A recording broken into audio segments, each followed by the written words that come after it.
Oke, ketemu lagi kita dengan Cak Ompong. Ya, bagaimana Bapak Ibu serta para sohibul ane? Tentu semua dalam keadaan sehat.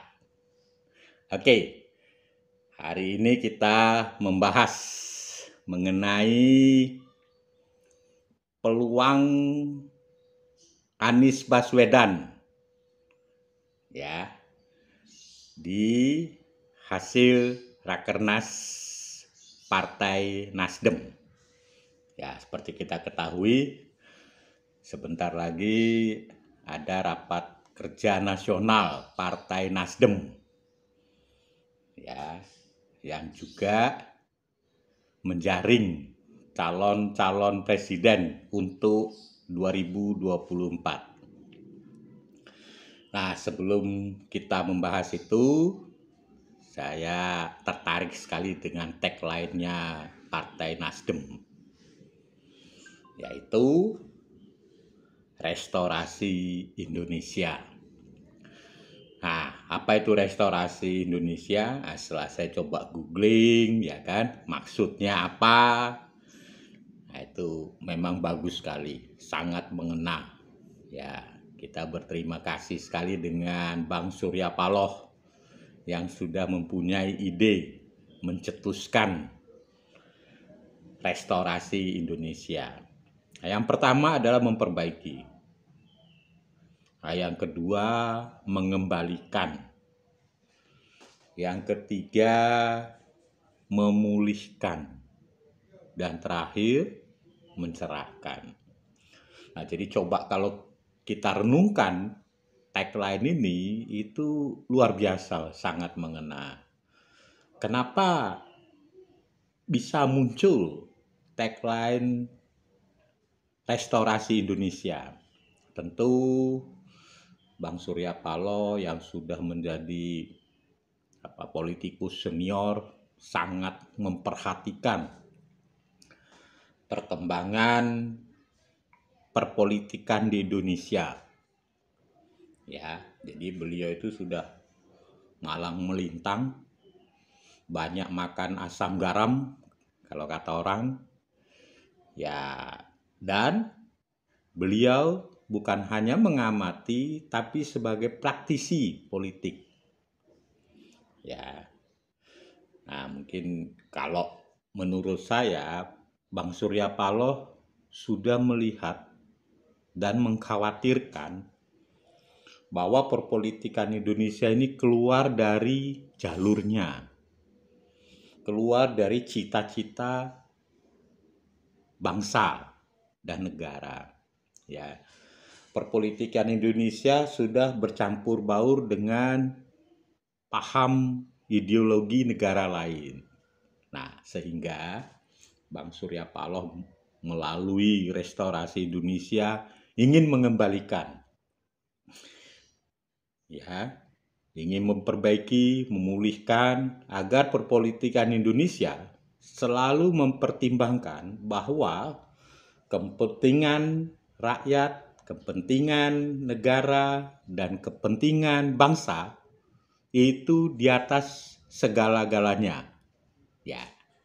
Nah, sekarang kita akan coba membahas bagaimana peluang seorang Anies Baswedan ya agar terpilih menjadi capres dari Partai Nasdem. Ya. Seperti apa peluangnya? Lalu kompetitornya seperti apa? Ya kan? Lalu apa keuntungannya untuk Nasdem? Ya. Saksikan terus bersama Cak Ompong.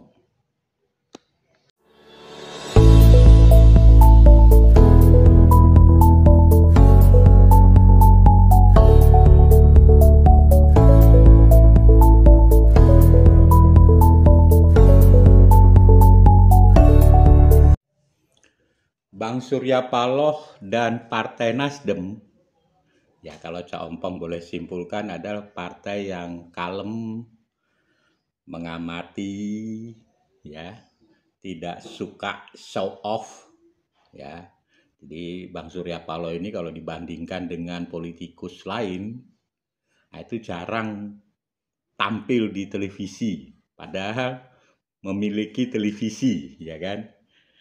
Metro TV, ya, beliau punya, ya kan? Media Indonesia juga dia punya. Jadi sarana untuk pencitraan, sarana untuk tampil sebetulnya terbuka lebar. Tapi beliau tidak seperti itu.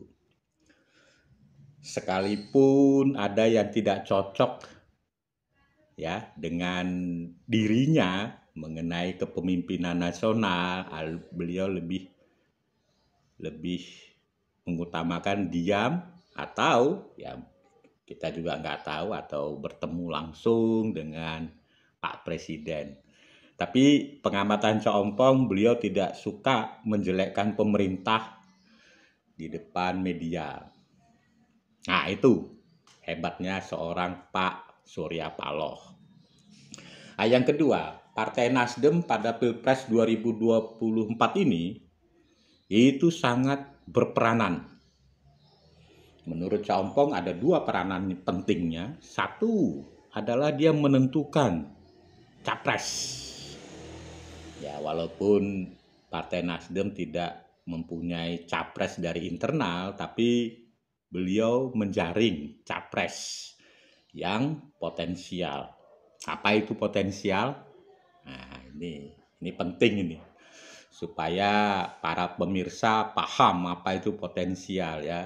Jadi seorang Pak Surya Paloh itu menilai seseorang itu tidak saja gelar akademiknya itu berjejer, panjangnya seperti kereta api, ya, atau mungkin koar-koarnya luar biasa.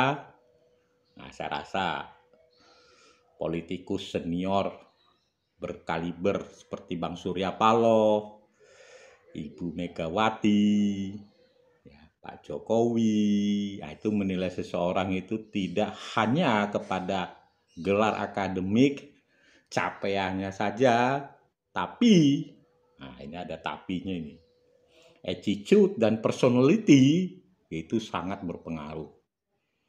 Jadi saya dulu pernah punya bos mengatakan, ya, kepandaian seseorang itu tidaklah cukup kalau ya attitude-nya tidak baik. Ya, saya pernah menjabat sebagai HR manager di satu perusahaan. Nah, justru pada saat itu kita tidak lagi membahas mengenai kemampuan seseorang, karena itu kita sudah anggap sudah selesai soal itu. Nah, itu kita lebih kepada attitude. Kenapa attitude itu penting? Karena tadi, begitu orang itu diberikan amanah, nah, itu terlihat amanah itu dijalankan dengan baik atau tidak. Bagaimana tanggung jawabnya, ya kan? Bagaimana leadership-nya. Nah, itu semua dinilai. Jadi tidak cukup kau hanya bertitel doktor, lulusan Amerika, ya kan? Atau kau punya bahasa Inggris hebat banget. Nah, itu tidak penting. Bukan itu yang penting. Tapi bagaimana leadership-nya, ya kan? Attitude, personality-nya itu sangat penting. Ya, kita punya pengamat itu kadang-kadang aneh-aneh. Ada mengatakan, oh ibu itu titelnya kalah dengan saya. Bahasa Inggrisnya bapak itu nggak sebagus dengan saya. Bukan itu yang penting guys. Aku pernah melihat itu Refli Harun membahas itu. Rocky Gerung, ya ampun kelasmu masih kelas titel. Bukan itu. Leadership itu bukan di situ. Biar kau punya titel malah melintang, ya kan? Kalau itu tidak berfaedah untuk rakyat, negara dan bangsa, ya gak ada gunanya, ya kan? Jadi bukan itu. Nah, politikus senior sekelas Ibu Mega, sekelas Pak Surya Paloh, Pak Jokowi, itu sudah sampai kepada ranah seperti apa. Karena ini adalah trust, ya. Memberikan kepercayaan, memberikan amanah kepada seseorang untuk memimpin negeri ini. Nah, mereka harus hati-hati. Ya, seperti kita ketahui, banyak sekali para politikus sudah mendatangi Bang Surya Paloh. Seperti saya katakan tadi, Partai Nasdem mempunyai dua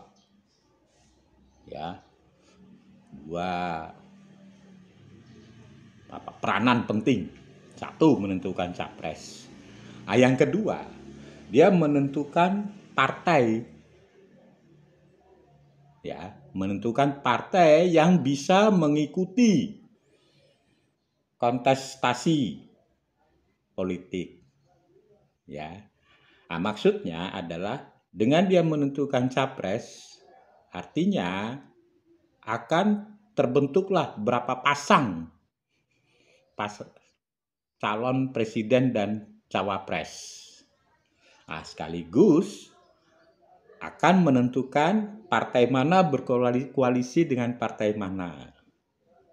Jadi ada pengamat mengatakan, ini bisa 2 pasang, 3 pasang, 4 pasang. Ini Partai Nasdem sangat punya peranan penting. Jadi kita harus melihat bahwa Partai Nasdem ini memang berperanan sekali.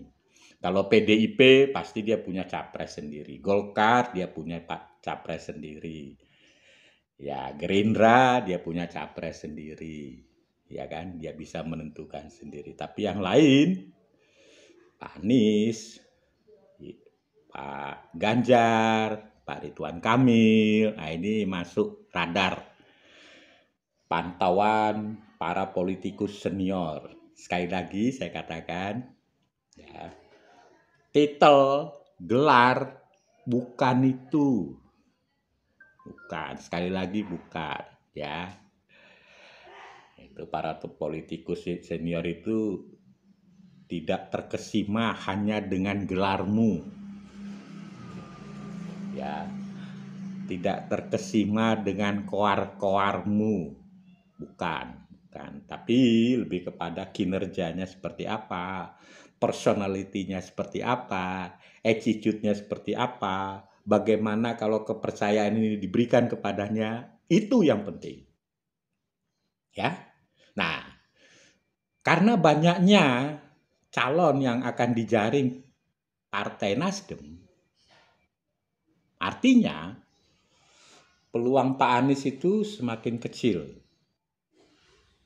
Kalau kita boleh tarik kesimpulan, semakin banyak peserta capres yang akan dijaring oleh Nasdem, maka peluangnya Pak Anies akan semakin kecil. Bahkan, menurut saya, bisa-bisa Pak Anies tidak bisa mengikuti capres. Apalagi menjadi presiden Indonesia, Sekali lagi, saya meminjam kata-kata Pak Ridwan Kamil. Seseorang bisa menjadi presiden di Indonesia jika dan hanya jika didukung oleh partai politik. Satu. Yang kedua, mempunyai batas ambang presidensial threshold 20%. Jadi koalisi itu harus mampu 20%. Jadi kalau itu tidak, maka selanjutnya tidak bisa menjadi presiden. Jangankan presiden, calon presiden aja belum tentu bisa. Jadi semakin banyak peserta yang akan dijaring oleh Rapat Kerja Nasional Partai Nasdem, maka peluang Pak Anies akan semakin kecil. Demikian kesimpulan kita. Tetap kita jaga keutuhan negara kita. Berbeda pendapat hal yang biasa. Ya. Semua kepentingan harus mengutamakan kepentingan bangsa dan negara. Demikian analisa Cak Ompong, tetap bersama Cak Ompong. Terima kasih.